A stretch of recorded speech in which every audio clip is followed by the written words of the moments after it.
हरे कृष्ण। तो प्रतिदिन की बात ही हम आज भी भगवद गीता के ऊपर थोड़ी चर्चा करेंगे। भगवद गीता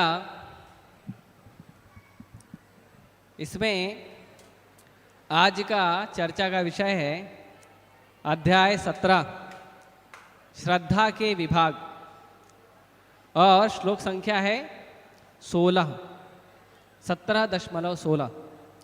तो आपको स्क्रीन पे दिख जाएगा, मैं श्लोक को पढ़ रहा हूँ, आप उसको रिपीट करिए।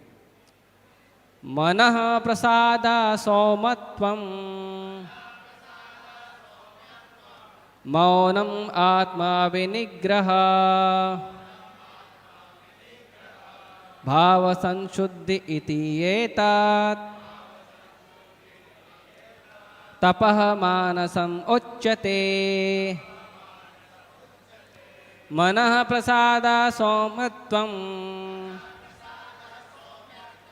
मौनम आत्मा विनिग्रह भाव संशुद्धि तीरेतात् तपः मानम उच्यते। मनः प्रसादः सौमत्वं मौनम आत्मा विनिग्रह भाव संशुद्धि इति एतत् तपो मानसम उच्यते। तो रहिए। मन प्रसाद सौम्यत्वं मन प्रसाद मौनम आत्म विनिग्रह भाव संशुद्धिरिति एतत् तपो मानसमुच्यते।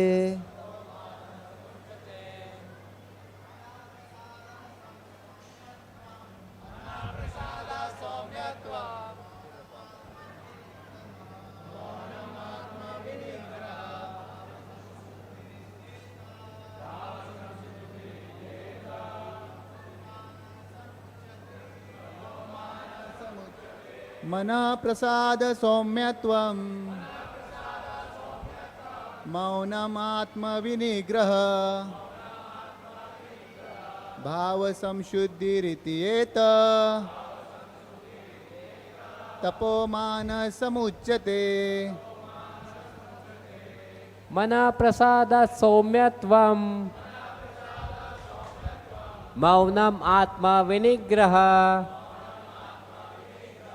भाव संशुद्धिरिति एतत् तप मानसमुच्यते। मान प्रसाद संयुक्त मौनम आत्मा विनिग्रह भाव संशुद्धिरिति एतत् तपो मानसमुच्यते।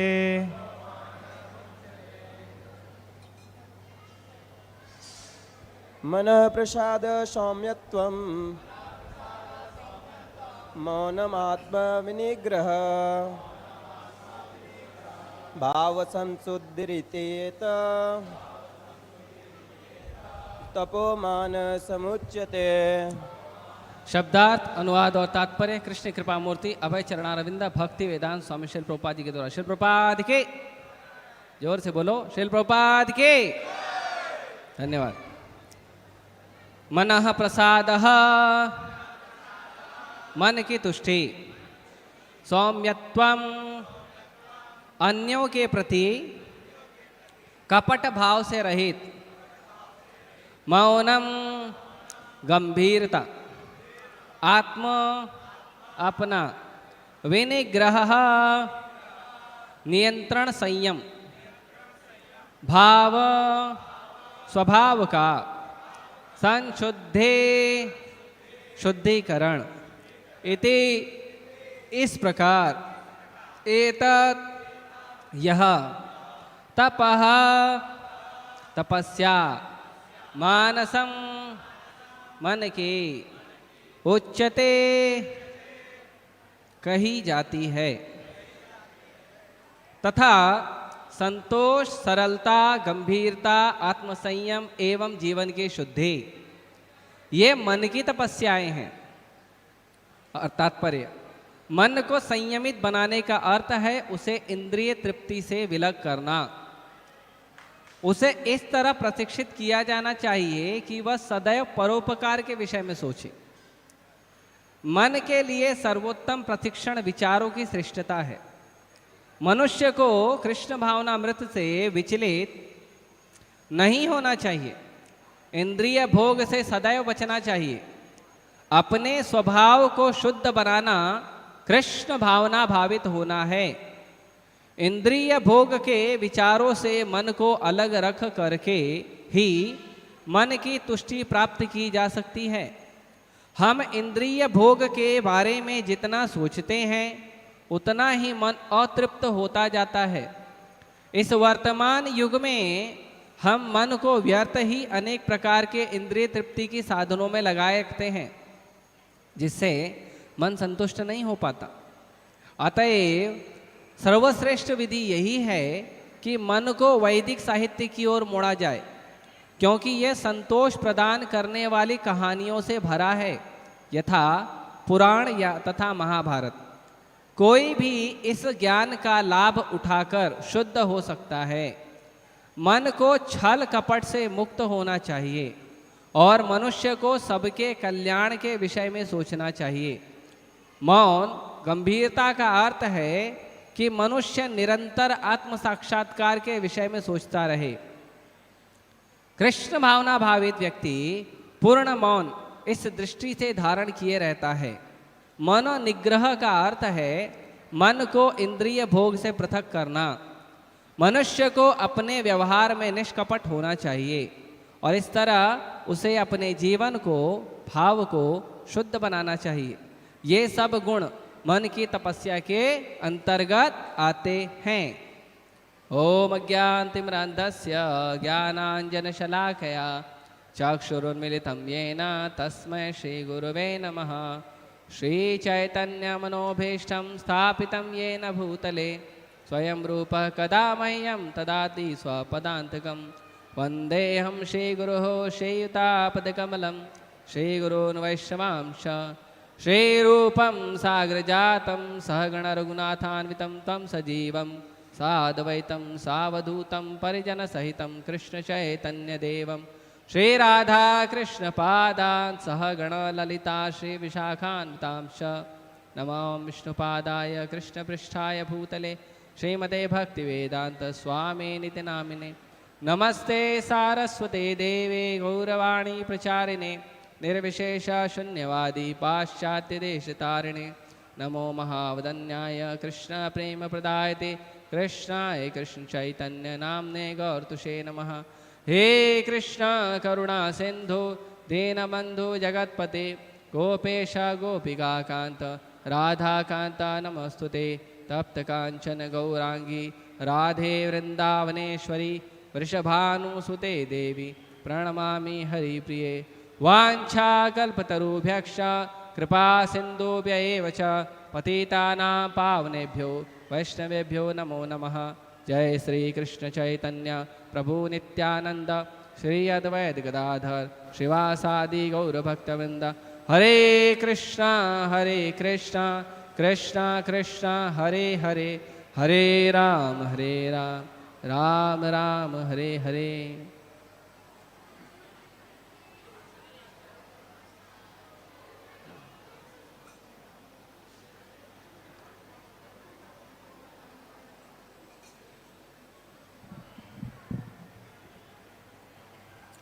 हरे कृष्ण।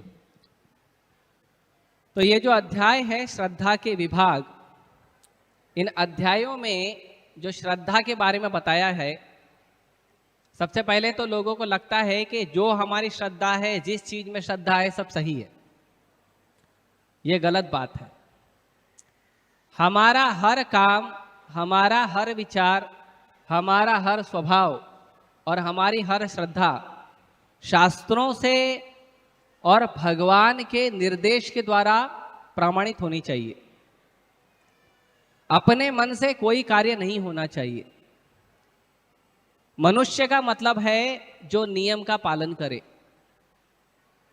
जैसे जो ट्रेन है, बस है, ट्रैफिक है, इसमें नियम जो बनाए गए हैं वो नियम का पालन मनुष्य को करने के लिए कहा गया है, पशु को जरूरत नहीं है। क्योंकि ऐसा स्वीकार किया जाता है साधारण समाज में कि मनुष्य का बुद्धि जो है वो पशु से अच्छा है। तो इसीलिए मनुष्य को सारे नियम पालन करने के लिए कहा गया है।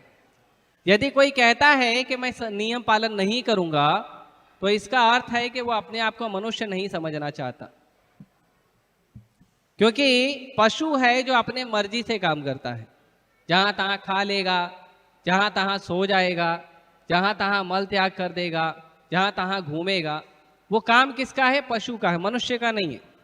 मनुष्य का काम है हर चीज में नियम देखे और हर चीज में संयम रखे। नियम और संयम जो है ये मनुष्य के लिए बना है, पशु के लिए नहीं है। यदि कोई कहता है कि मैं संयम नहीं रखूंगा और नियम पालन नहीं करूंगा तो वह व्यक्ति का व्यवहार मनुष्य की तरह नहीं होता है।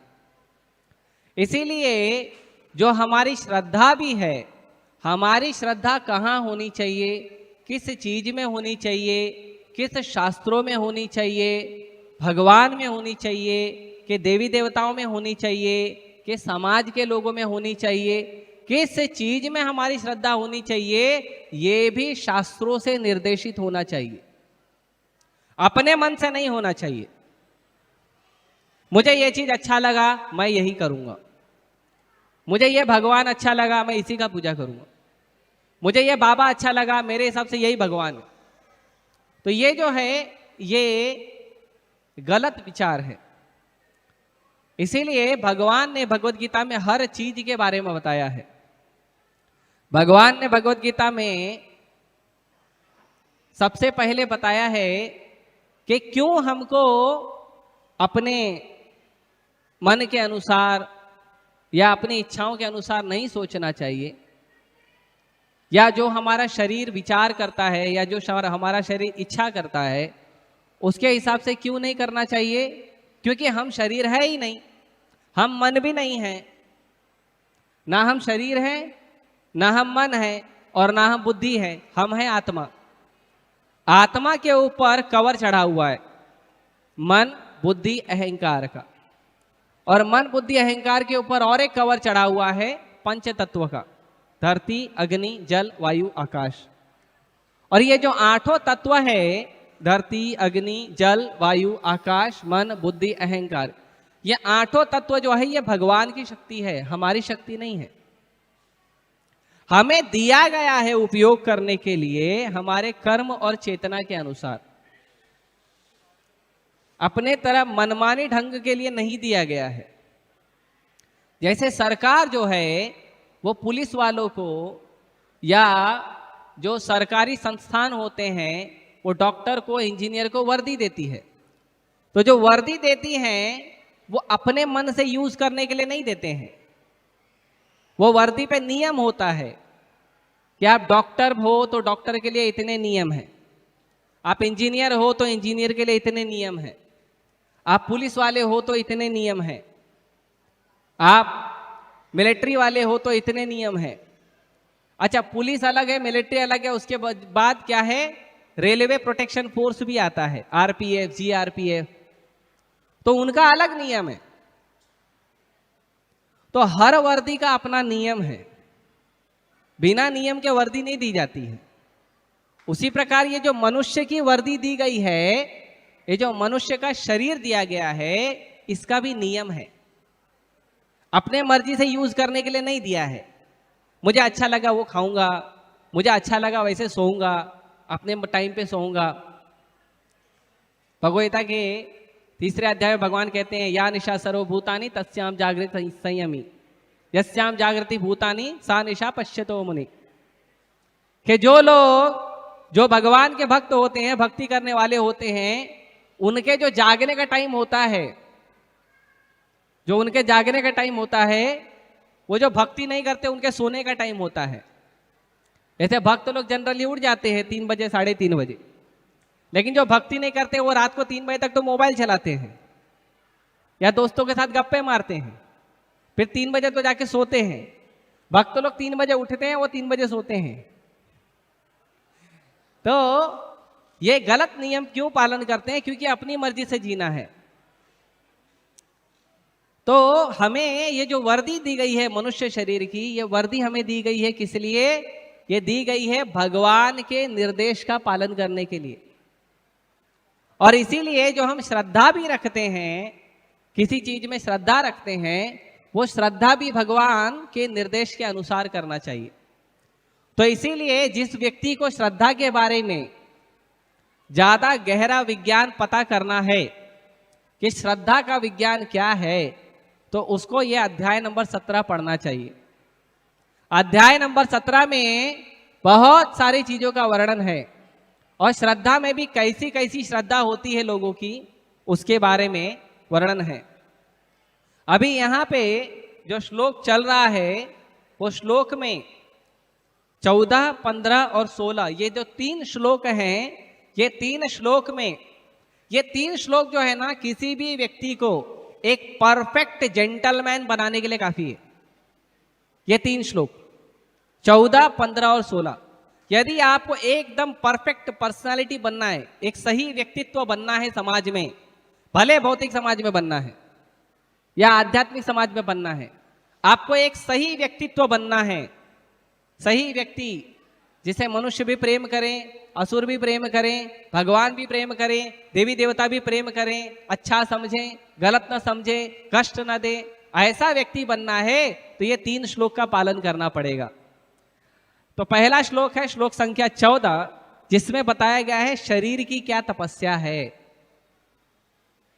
तपस्या करने के लिए कहा गया है किसको? शरीर को। फिर शरीर के बाद दूसरी तपस्या है वाणी की। बात करने में भी तपस्या होनी चाहिए। हमने कौन सी भाषा सीखी है वो महत्वपूर्ण नहीं है, उस भाषा को कैसे लोगों तक पहुंचाना है वो महत्वपूर्ण है। उसके बाद मन की तपस्या बताई गई है। तो पिछले 2 कक्षा में हमने शरीर का और वाणी का तपस्या सुना है ना। कल महाप्रभु रामपुर ने वाणी का तपस्या बताया, मैंने सुना, बड़ा जोरदार लेक्चर था। सुन लेना आप लोग भी घर पे जाके, बड़ा जोरदार लेक्चर दिया था प्रभु जी ने। अभी हम तो उतना नहीं देते हैं। तो यहाँ पे जो शरीर की तपस्या है और वाणी की तपस्या है, उसके बाद आता है मन की तपस्या। अच्छा, तपस्या क्यों करना चाहिए? तपस्या करने का क्या आशय है? क्या जरूरत है तपस्या करने की? कई बार लोग कहते हैं कि महाराज ये तपस्या उपस्या हमसे नहीं होगा, ये तपस्या महाराज आप करो, आप तपस्या करो, आप लोग के लिए अच्छा है, आप लोग को अच्छा है, घर बार छोड़ के आ गए हो तपस्या करने के लिए, तो तपस्या उपस्या आप करो, हमको तो करना नहीं। लेकिन ये जो 3 तपस्या है, ये हर व्यक्ति के लिए कंपलसरी है। ये 3 तपस्या हर व्यक्ति को करना चाहिए, शरीर का, वाणी का और मन का। और नहीं करेंगे तो आप अच्छे व्यक्ति नहीं हैं। तो इसमें एक बार मैं ऑटो से अंधेरी स्टेशन से मंदिर आ रहा था, हमारे जुहू मंदिर। तो एक ऑटो वाला, जो जनरली प्रचारक जो होते हैं, भगवान के भक्त जो होते हैं, वो सबको प्रचार कर देते हैं। ऑटो वाला क्या है, सड़क पे चलने वाला क्या है, ट्रेन का, बस का, सबको प्रचार करते हैं। तो प्रभु जी, ऑटो वाले प्रभु जी मुझसे बात कर रहे थे, तो मुझे कह रहे थे कि महाराज आप लोग तो बड़ी तपस्या करते हो, इतनी तपस्या आप लोग करते हो, समाज के लिए बहुत सराहनीय है। तो मैंने कहा देखिए ऐसा है, तपस्या हम लोग करते ही नहीं है, हम लोग तो मजे करते हैं, तपस्या तो आप लोग करते हो। तो उसने कहा कैसे? तो मैंने कहा देखो मैं सुबह से गिनती शुरू करता हूं शाम तक, आप गिनना शुरू करो। सबसे पहले सुबह सुबह उठकर भगवान के सामने जाना, यह आनंद है या तपस्या है? आनंद है। भगवान के सामने जाना तो आनंद है। लोग मंदिर क्यों आते हैं? तपस्या करने थोड़ी आते हैं, भगवान का सुंदर मंगल दर्शन करने आते हैं। और वो भी अगर सुबह सुबह 4 बजे हो तो ऐसे लगता है वैकुंठ में आ रहे हैं, है ना। तो सुबह सुबह 4 बजे सुंदर मंगल त्रिभुवन सुंदर परम पुरुष भगवान श्री कृष्ण का दर्शन करना, श्री श्री राधा रास बिहारी का दर्शन करना, इससे बड़ा आनंद क्या है संसार में। तो यह आनंद है। फिर हमारा दर्शन होने के बाद फिर हम भगवान का नाम जप करने बैठते हैं। अब भगवान का नाम जप करने में भी आनंद है। इतना आनंद है कि संसार के बाकी आनंद को छोड़ के लोग यहां बैठ के जप करते हैं। सोने का आनंद छोड़कर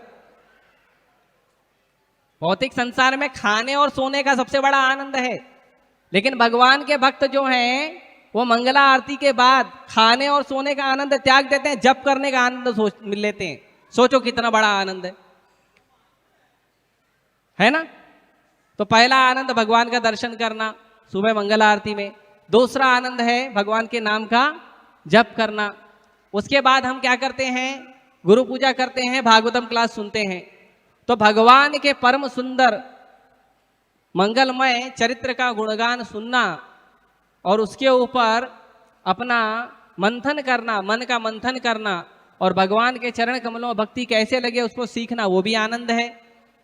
सांसारिक विषय को क्या सीखेंगे, जैसे आप देखिए जितने भी न्यूज़ हैं वो सारे न्यूज़ में क्या होता है, 80% जो होता है क्राइम होता है।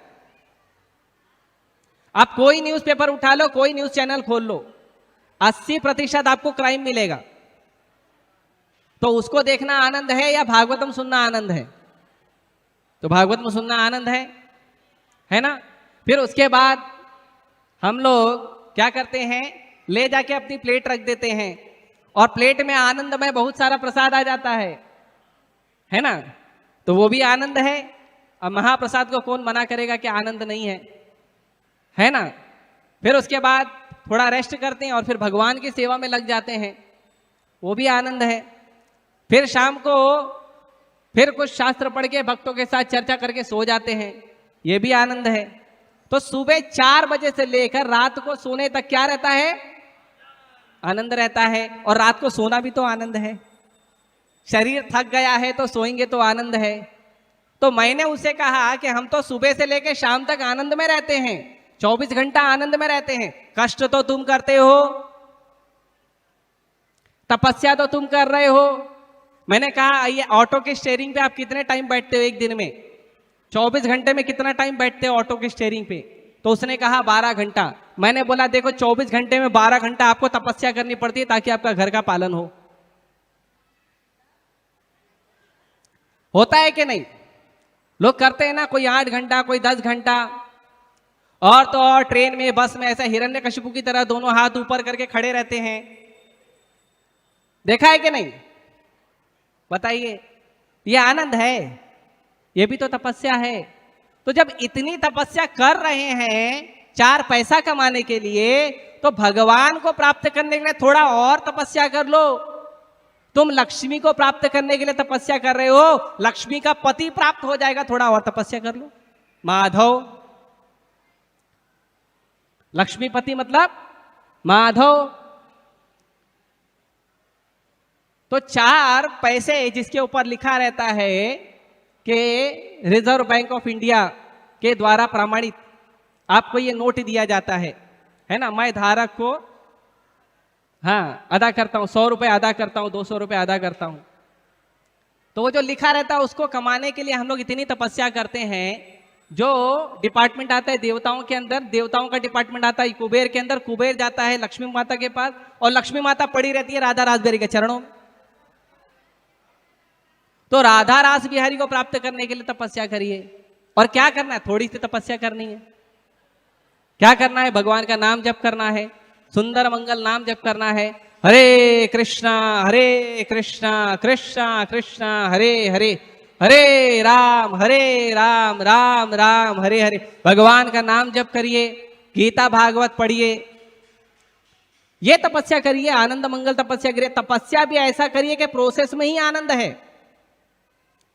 ऐसी तपस्या करिए जिस तपस्या को करने में आनंद है। नहीं तो तपस्या किया था हिरण्यकशिपु ने, रावण ने, बहुत तपस्या किया था उन लोगों ने। हिरण्यकशिपु जब तपस्या किया था तो उसने अपना दोनों हाथ ऐसे ऊपर उठा के ओम ब्रह्मदेवाय नमः करके तपस्या किया था। पता है कितना दिन किया था, कितना महीना किया था पता है? 36,000 साल। हाँ, और वो जिस पहाड़ के ऊपर तपस्या कर रहा था, उस पहाड़ पे चींटियों ने उसके शरीर को भी एक पहाड़ बना दिया था, और उसका आधा शरीर जो है चींटियों ने खा लिया था। और हिरण्यकशिपु में इतना शक्ति था उस समय, असुरों में शक्ति था कि उसने अपनी जान को हड्डी में डाल के रखा था कि शरीर चींटी खा ली तो कम से कम हड्डी के सहारे जिंदा रहूंगा। इतना पावर था। और इतना पावर करके तपस्या करके 36,000 साल तपस्या करके ब्रह्मा जी को प्रसन्न किया। और ब्रह्मा जी को प्रसन्न करके बोला कि मुझे आशीर्वाद दो, मैं जल में न मरूं, थल में न मरूं, नभ में न मरूं, मैं दिन में न मरूं, रात में न मरूं, अस्त्र से न मरूं, शस्त्र से न मरूं, मनुष्य से न मरूं, देवताओं से न मरूं, न दिन में मरूं, न रात में मरूं। सब पूरा चेक साइन करा लिया। पहले ब्रह्मा जी को बोला एक चेक दे दो, मैं अमर बन जाऊं। तो ब्रह्मा जी बोले भाई मैं खुद अमर नहीं हूं, तेरे को कहां से अमर बनाऊं? तो बोला ठीक है, आप मुझे अमर नहीं बना सकते तो इनडायरेक्ट अमर बना दो। और 36,000 साल तपस्या करके जो उसने वैभव को प्राप्त किया, ऐसा वैभव के इंद्र चंद्र वरुण वायु उसके घर में कोई सब्जी काटता था, कोई झाड़ू लगाता था, उसको जब गर्मी लगती थी तो कूलर एसी नहीं लगाता था, वो केवल सूर्य को देखता था और सूर्य अपना ताप कम कर लेता था। इतना पावर, इतना तपस्या किया। मालूम है कितना दिन चला? 5 साल। प्रहलाद महाराज 5 साल के हुए, नरसिंहदेव प्रकट हुए, फाड़ दिए। हरि बोल।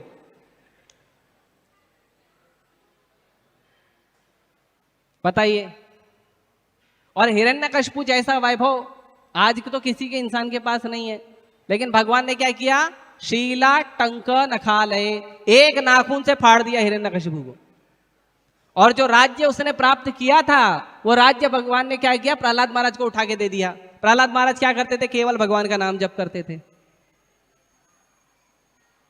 भगवान का केवल जो नाम जप कर रहा है उसको भगवान पूरा वैभव संपत्ति दे दिए, और जो बेचारा मेहनत करके तपस्या करके ब्रह्मा जी को प्रसन्न करके संपत्ति लेके उसको फाड़ के हटा दिए। दूसरी तपस्या किया था रावण ने, ब्रह्मा जी को और शिव जी को दोनों प्रसन्न किया था, सोने की लंका प्राप्त किया था, उसने भी अमरता का वरदान प्राप्त किया था।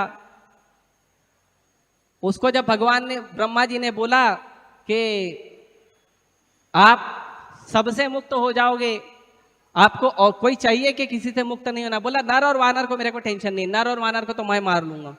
वो नर और वानर ही उसके मृत्यु का कारण बन गए। उसको मालूम नहीं भगवान किसी भी अवतार में आ जाते हैं। इतनी वैभवशाली सोने की नगरी, सोने का घर नहीं, एक महल नहीं, सोने का, सोने की नगरी थी लंका। इतना वैभवशाली, इतनी बड़ी आर्मी थी उसकी। अभी भी बताया जाता है श्रीलंका में 6 एयरपोर्ट अभी भी उसके जो है निशान मिलते हैं, श्रीलंका गवर्नमेंट ने बताया था। इतना वैभवशाली रावण, एक बाण में भगवान ने हरि बोल कर दिया उसका। क्या मिला तपस्या करके? अच्छा, जब उसका रावण का मृत्यु हो गया तो वो वैभव किसको मिला? जो नाम जप करता था, जो भगवान का नाम जप कर रहा है। भगवान ने क्या किया? वो असुर का पूरा वैभव उठा के विभीषण को दे दिया। क्यों? क्योंकि विभीषण वो तपस्या कर रहा था जो तपस्या भगवान ने बताई है। रावण और हिरण्यकशिपु वो तपस्या कर रहे थे जो तपस्या उनको अपने हिसाब से ठीक लगता है।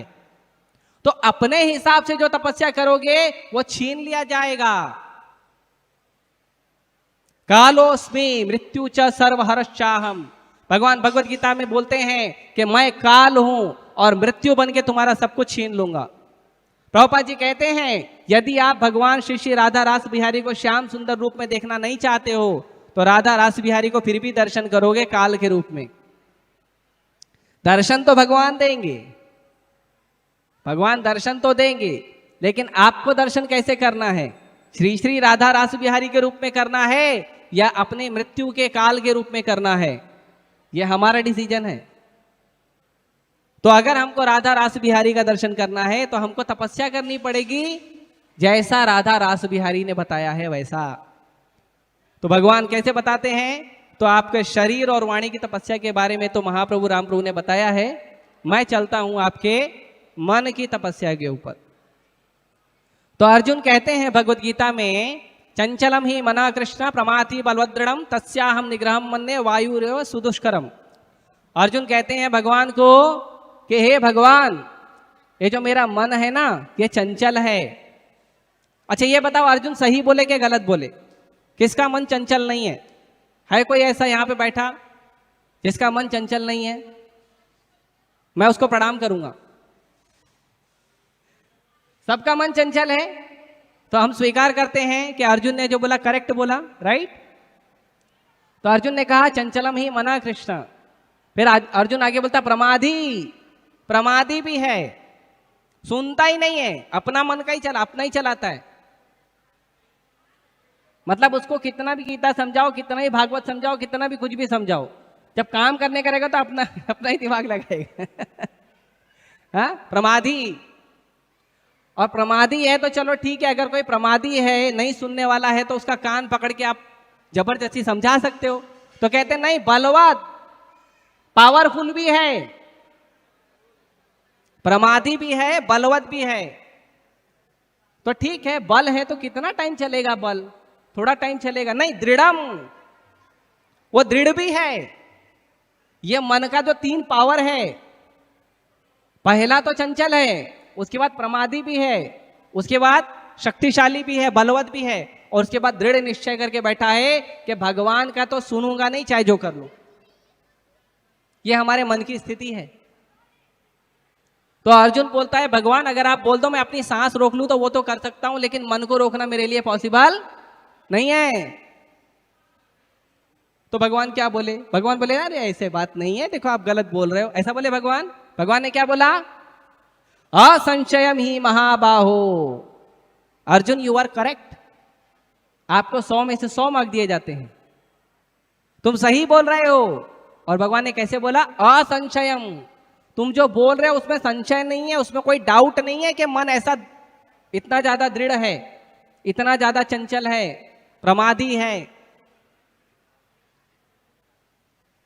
तो फिर करना क्या है? तो भगवान ने 2 तरीके बताए। अभ्यासेन तु कौन्तेय वैराग्येन च गृह्यते। पहले तो आप अभ्यास करिए अच्छे गुणों को प्राप्त करने का,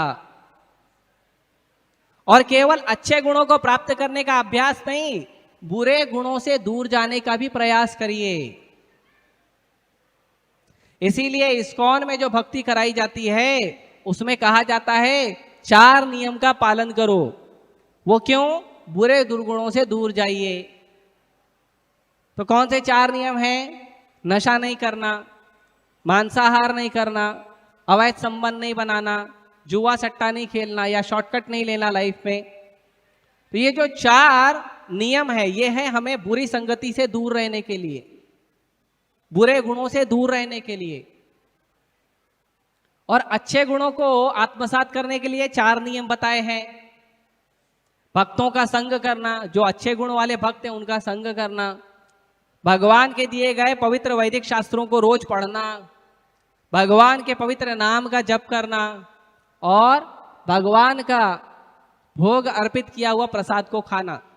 तो 4 चीज है जो नहीं करना है, 4 चीज है जो करना है, और उसके बीच में भगवान का नाम जप करना। हरे कृष्णा कृष्णा कृष्णा हरे हरे, हरे राम राम राम हरे हरे। ये तो हो गया शॉर्टकट। शॉर्टकट में मैंने बता दिया कि आपको सबसे आसान तरीका क्या है करने का, है ना। अब यहां श्लोक में बताते हैं कि मन की तपस्या में क्या क्या चीज आती है। तो मन की तपस्या में सबसे पहला आता है संतोष। मन की तपस्या में सबसे पहला आता है संतोष। एक दोहा मैंने पढ़ा था बचपन में स्कूल में, शायद आप लोगों को याद होगा। उसमें कहते हैं गोधन गज धन बाज धन और रतन धन खान, जब आवे संतोष धन सब धन धूल समान। तो गोधन चाहे गाय का धन हो, चाहे गज धन हाथी का धन हो, बाज धन घोड़ा हो, या और भी बहुत सारा रतन धन हो, बहुत सारा धन संपत्ति हो, ये सारा धन संपत्ति लालच बढ़ाता है। सुविधा नहीं बढ़ाता है, लालच बढ़ाता है। जितना आपके पास धन होगा उतना लालच बढ़ेगा, जितना धन होगा उतना लालच बढ़ेगा। तो लालच कब रुकेगा? जब हमें क्या मिलेगा? संतोष। जितना प्राप्त होता है उसमें खुश रहने का प्रयास करना। संतोषम परम सुखम। जो व्यक्ति संतोष करता है, जितना हमें प्राप्त हो गया उसमें खुश रहता है, वो व्यक्ति सबसे पहली तपस्या पूरी करता है मन की, जो है संतोष करना। स्वीकार कर लो जो हमको मिला है हमारे कर्मानुसार है। ज्यादा मिला है बांट दो, कम मिला है आपके इतना है आप उसको उपयोग कर लो। संतोष रखना बहुत आवश्यक है। दूसरी तपस्या है सरलता। अब सरलता को जो है Prabhupada ji word to word meaning में लिखते हैं, अन्यों के प्रति कपट का भाव नहीं रखना। सरल रहने का मतलब नहीं है मैं तो शांत प्रभु जी एक जगह बैठता हूं, एक जगह शांति से बैठ के जप करता हूं, वो अच्छा है, लेकिन दूसरों के प्रति ईर्ष्या और द्वेष नहीं रखना चाहिए। आपके पास कोई वस्तु ज्यादा है तो क्या होगा? हमें उनसे द्वेष होगा जिसके पास वस्तु कम है, और हमारे पास कोई वस्तु कम है तो हमें उनसे ईर्ष्या होगी जिसके पास वस्तु ज्यादा है। तो अगर संतोष करेंगे तो ईर्ष्या द्वेष से मुक्त रहेंगे, ईर्ष्या द्वेष से मुक्त रहेंगे तो सरल रहेंगे, स्वभाव सरल रहेगा, कपट नहीं रहेगा। आगे कहते हैं गंभीरता। तो हमें क्या करना चाहिए? गंभीर भी रहना चाहिए। गंभीर को यहाँ पे मौनम के लिए गंभीर का अनुवाद किया गया है। तो गंभीर का मतलब होता है जहां जरूरत हो, जहां उपयोग हो वहां बोलना। आजकल हम देखते हैं लोग चारों तरफ, लोगों को बहुत आदत है बड़बड़ बड़बड़ बड़बड़ बड़बड़ करते रहते हैं। हाँ, आप देखिए कुछ नहीं, क्रिकेट का चर्चा करेंगे, राजनीति का चर्चा करेंगे और पॉलिटिक्स का चर्चा करेंगे, और कुछ नहीं हो गया जैसे माताएं हैं घर में तो सास बहू का सीरियल आता है उसका ही चर्चा करने लग जाते हैं। ये जो हमारे घर में है ना इतना बड़ा डब्बा, मैं जब कॉलेज में पढ़ता था तो हमारे एक प्रोफेसर थे, वो कहते थे कि इस क्लास में इडियट लोग कितने हैं। तो हम पूछते थे इडियट मतलब कौन? तो कहते तो जो इडियट बॉक्स के सामने बैठता है ना वो इडियट होता है। तो उसका मतलब टीवी। तो पहले के लोग उसको इडियट बॉक्स बोलते थे, मतलब कि हमको क्या करना है वो हम डिसाइड नहीं करते, वो टीवी वाला डिसाइड करता है। वो हमको क्या करता है? वो हमको बताता है ये करना चाहिए, ये नहीं करना चाहिए। और आजकल लोग टीवी देखकर, मोबाइल देखकर ही ज्यादा व्यवहार करते हैं, शास्त्र पढ़ के कोई व्यवहार नहीं करता। तो गंभीर कोई नहीं है, कहां क्या बोलना है लोगों को पता नहीं है, तो गंभीरता नहीं है। आगे आत्मसंयम। और आत्मसंयम नहीं है कि हमें कौन सी वस्तु की आवश्यकता है वो लोग नहीं देखते हैं, कौन सी वस्तु अच्छी लगती है वो देखते हैं। इसमें बहुत अंतर है। यह जरूरी नहीं है कि जो वस्तु आपको अच्छी लगती है वो आपके लिए अच्छी हो। जो वस्तु, जैसे छोटा बच्चा है वो अग्नि की तरफ बहुत जाता है, वो घूमते रहता है ना पंखा, उसकी तरफ बहुत जाता है, लेकिन वो उसके लिए अच्छा है क्या? नहीं, लेकिन उसको अच्छा लगता है। छोटा बच्चा चॉकलेट बहुत खाता है, उसको खाना दो तो नहीं खाता है, वो उसके लिए अच्छा है क्या? नहीं, लेकिन उसको अच्छा लगता है। तो इसका मतलब नहीं जब हम बड़े हो गए हैं तो हमारा मन यहां वहां कूदेगा नहीं, तो भी हमारा मन यहां वहां कूदेगा। हमको हमारी हर इच्छाओं में ध्यान रखना चाहिए, मेरे लिए जरूरी क्या है और मेरे को आकर्षित कौन सी चीज करती है। जरूरी वस्तु को जीवन में बुलाइए, जो आकर्षित है, आकर्षित करती है वो आपके लिए अच्छी होगी ये जरूरी नहीं है, लेकिन जो जरूरी है वो आपके लिए जरूर अच्छी होगी। तो आत्मसंयम होना चाहिए, यह डिसाइड करने का शक्ति होना चाहिए। आगे कहते हैं और जीवन की शुद्धि, और ये सब करते हुए अपने जीवन को शुद्ध करने का प्रयास करना चाहिए। जब ये सब चीजें हम करेंगे तब जाके मन की तपस्या होगी। तो तपस्या जो है वो मनुष्यों के लिए है और मनुष्यों को तपस्या करनी चाहिए। प्रभुपाद जी यहाँ पे तात्पर्य के शुरुआत में कहते हैं कि मन को संयमित बनाने का अर्थ है उसे इंद्रिय तृप्ति से अलग करना। मन को संयमित बनाने का मतलब है कि जो हम इंद्रिय तृप्ति करते हैं, मतलब जो काम हम केवल अपने भोग के लिए, अपने आनंद के लिए करते हैं, उससे अपने आप को दूर करना। तो क्या करना? तो शास्त्रों को पढ़कर जो भगवान की सेवा के लिए है वो ज्यादा महत्वपूर्ण है। अब देखिए, आनंद जो है भोग करने में नहीं आता है, सेवा करने में आनंद आता है। खाना खाने में उतना आनंद नहीं आएगा जितना खाना परोसने में आनंद आता है।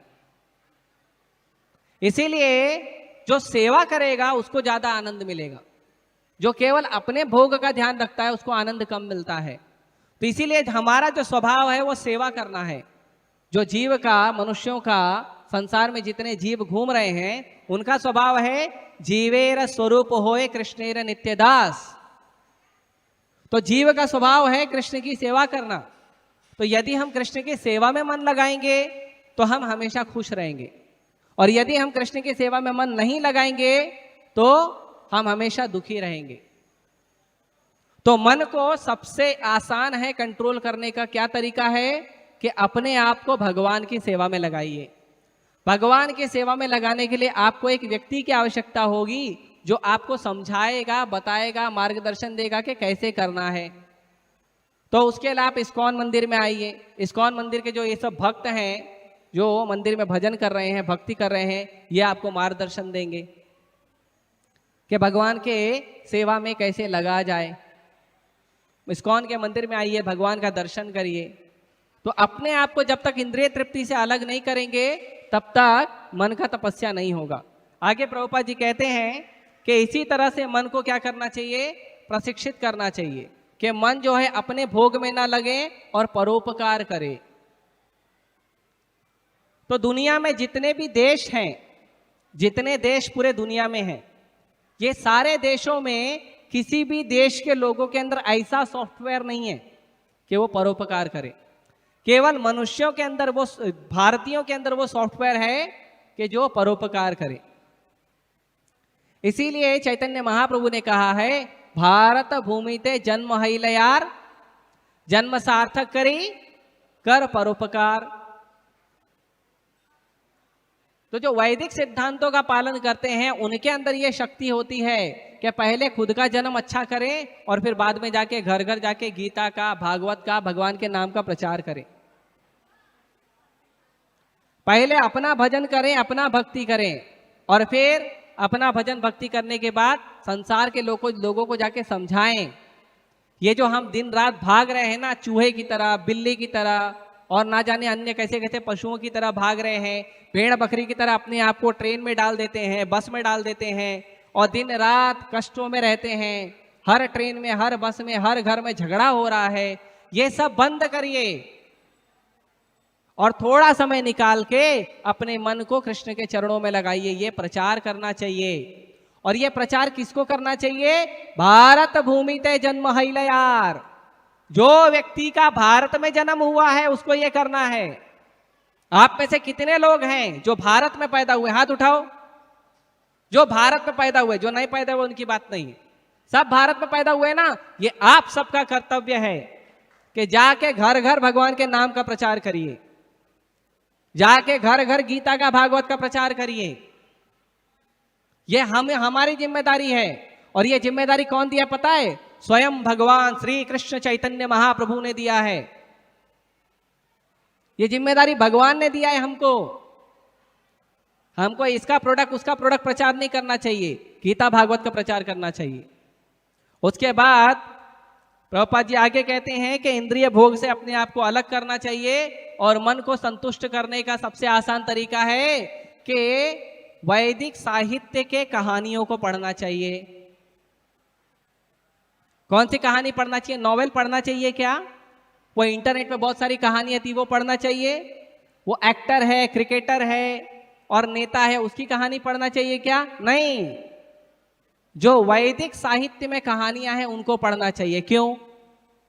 वो तो मेरा हीरो नहीं है, तो मैं क्यों पढ़ूं? इसीलिए पढ़ना चाहिए क्योंकि प्रभुपाद जी कहते हैं उससे मन शांत होता है। वैदिक साहित्य की कहानियों को पढ़ना, वैदिक शास्त्रों को पढ़ने से क्या होता है? मन शांत होता है। जब तक मन शांत नहीं होगा तब तक आप संसार में कुछ नहीं कर पाओगे। इसीलिए वैदिक साहित्य की कहानियों को पढ़ना कंपलसरी होना चाहिए। पहले हर घर में गीता, भागवत, रामायण पढ़ा जाता था। आज वो गीता, भागवत, रामायण की जगह टीवी सीरियल ने ले लिया है, मोबाइल ने ले लिया है। तो गीता, भागवत, रामायण पढ़ा जाता था तो हर घर में कोई राम बनता था, कोई लक्ष्मण बनता था, कोई विभीषण बनता था, कोई भरत बनता था, कोई प्रहलाद बनता था, कोई ध्रुव बनता था। और आज टीवी सीरियल में जो बताते हैं वो बन जाते हैं, हम हीरो बनते हैं।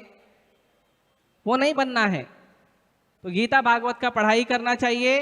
प्रभुपाद जी कहते हैं छल कपट से मुक्त होना चाहिए और मनुष्य को निरंतर अपने आत्म साक्षात्कार के बारे में सोचना चाहिए।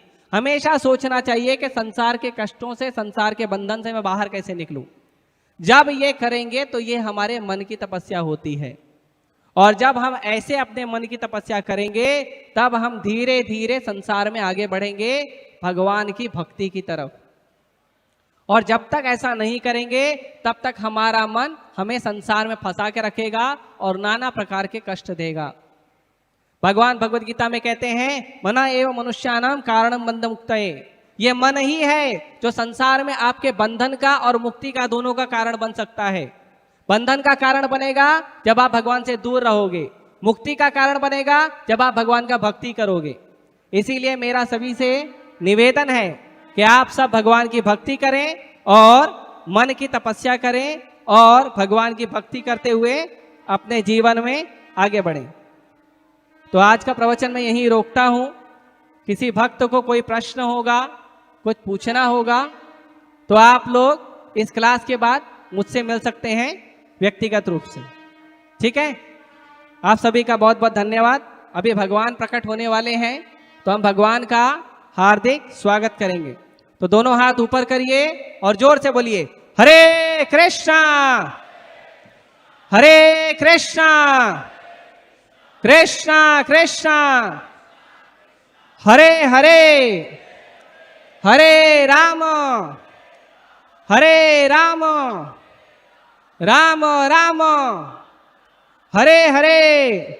श्री श्री राधा रास बिहारी ललिता विशाखा के, श्री श्री सीताराम लक्ष्मण हनुमान के, श्री श्री गौरताय के, श्रील प्रभुपाद के, भगवत वाणी भगवत गीता के। हरे कृष्ण। इस रघुपति